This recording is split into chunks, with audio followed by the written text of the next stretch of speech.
मुजम्मिल बेटा, मैं कल मेरा जाना चाहती हूँ। मुजम्मिल के चेहरे पर कई सवाल थे। उसने सोचते हुए पूछा, क्यों? अशल का निकाह है, तुम्हारी फैक्ट्री भी देखना चाहती हूँ, एक और भी जरूरी काम है। आपको डॉक्टर ने सफर से मना किया है, मुजम्मिल ने संजीदगी से कहा। जरूरी काम नहीं पूछोगे? मुमताज बेगम ने तजुर्बे की आंख से मुजम्मिल को देखा। बताएं, मुजम्मिल ने नजरें चुराते हुए पूछा।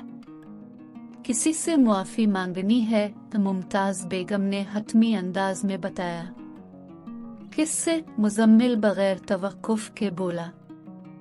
हकीम आकिल अंसारी से। मुमताज बेगम ने सुकून से जवाब दिया। आप कैसे जानती हैं हकीम साहब को?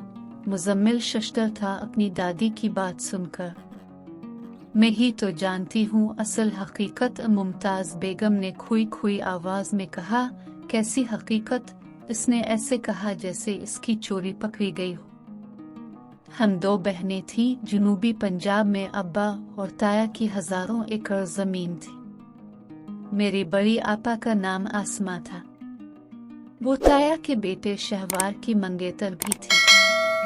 मैं छोटी थी, आपा मुझसे 10 साल बड़ी थी। आपा मुल्तान में पढ़ती थी। आपा को अपने क्लास फेलो अकील अंसारी से मोहब्बत हो गई।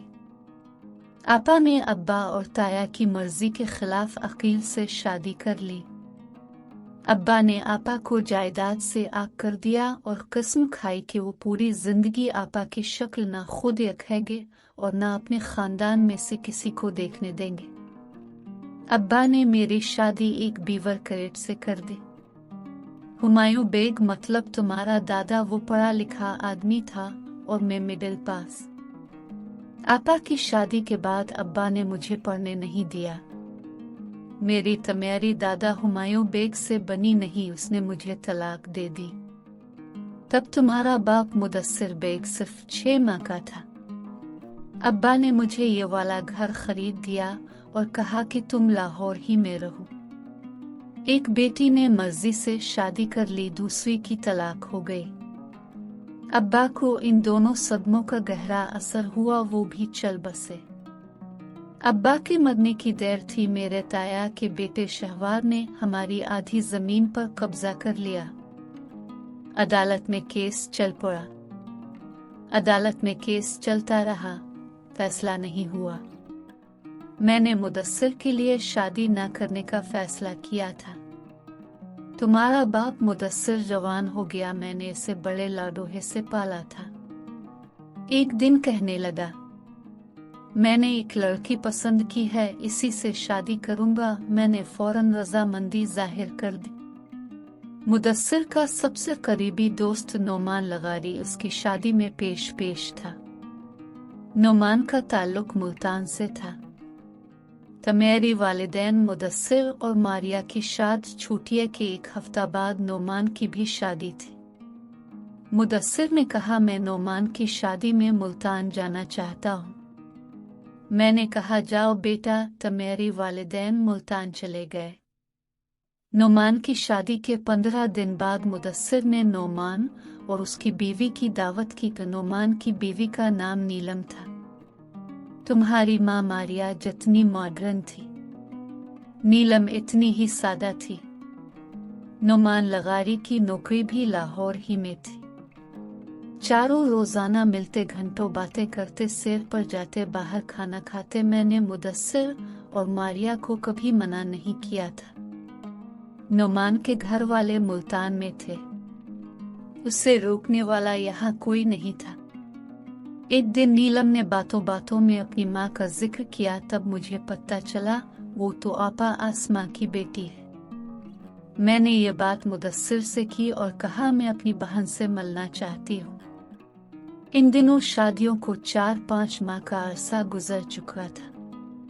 तुम्हारी माँ भी उम्मीद से थी, उधर नीलम भी माँ बनने वाली थी। कोई 6 माह बाद तुम्हारी माँ नाराज होकर समन आबाद अपने मैके चली गई। मैंने मुदस्सिर से पूछा, क्या बात है? इसने मुझे बताया वो मुझसे तलाक लेना चाहती है। मैं मनाने के लिए समनाबाद गई पर मारिया वापस नहीं आई। वो अपनी तलाक की जिद पे डटी रही। चंद दिन गुजर गए, नोमान का भी आना जाना बंद हो गया। मैंने मुदस्सिर से पूछा, नोमान और नीलम नहीं आए? कहने लगा, नोमान और नीलम मलेशिया चले गए हैं। मैंने इससे कई बार कहा, मुझे आपा से मिलना है, नीलम से इसके घर का पता लो। मुदस्सिर टाल मटोल करता रहा। कई महीने गुजर गए। एक दिन खबर आई, मारिया को बेटा पैदा हुआ है। अगले दिन वो तुझे यहाँ छोड़ गई। मैं परेशान थी, एक दिन का बच्चा और माँ यहाँ छोड़ गई। मुदस्सिर ने मुझे बताया कि उसने मारिया को कब की तलाक दे दी है। एक दिन तुम बहुत रो रहे थे।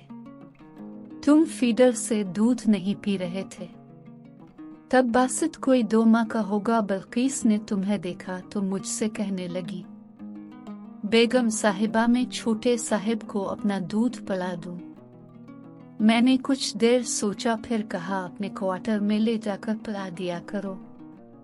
तुम 1 महीने के थे। एक दिन आकिल अंसारी हमारे घर आया। वो बहुत गुस्से में था। मुझे नहीं पता था वो कौन है।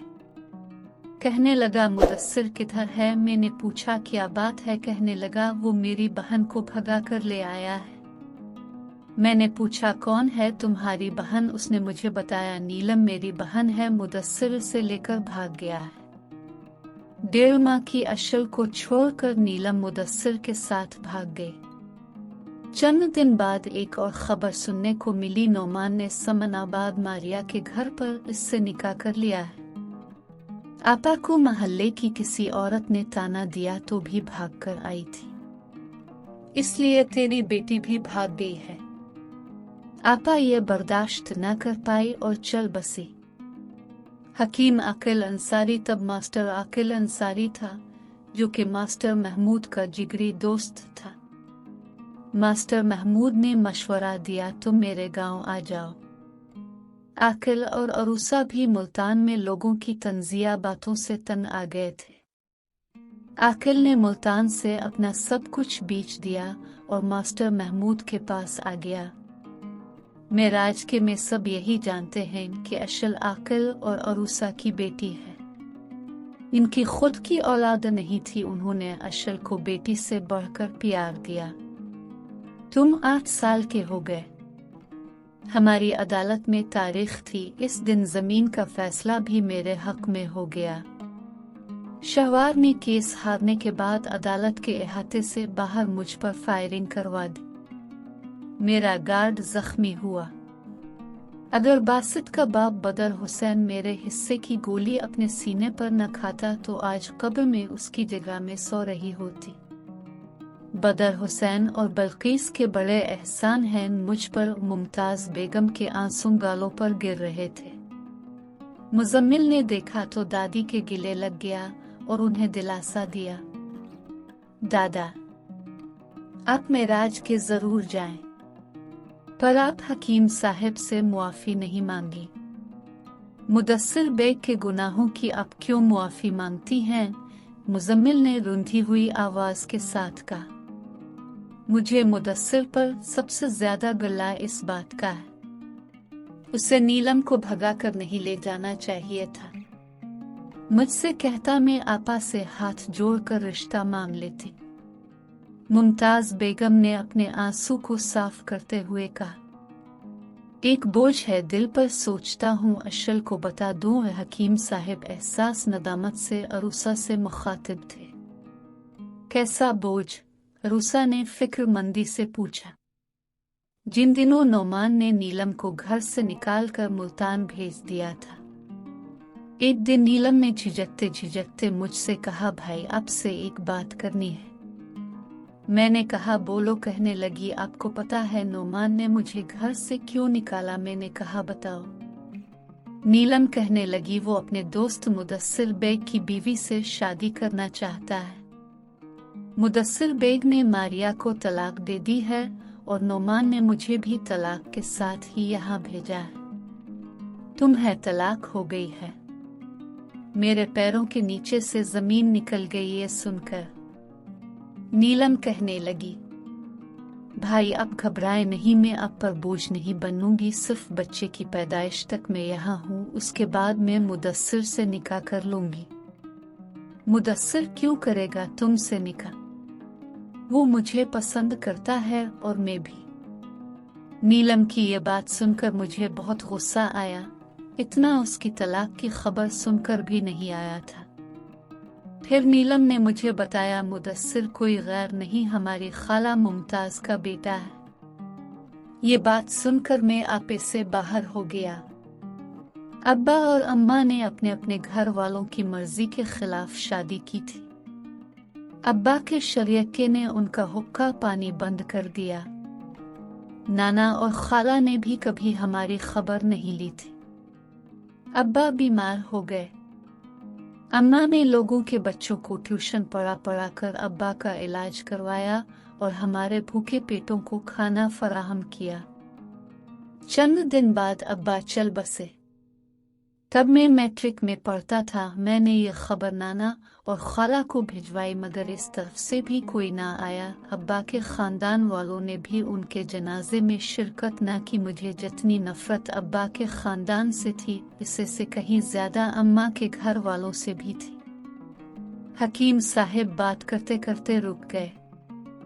कमरे से सहन में गए, वहां घड़े से एक प्याला पानी पिया, फिर आकर कमरे में अरूसा के सामने कुर्सी पर बैठ गए। अशल भी उनके पीछे कमरे में दाखिल हुई।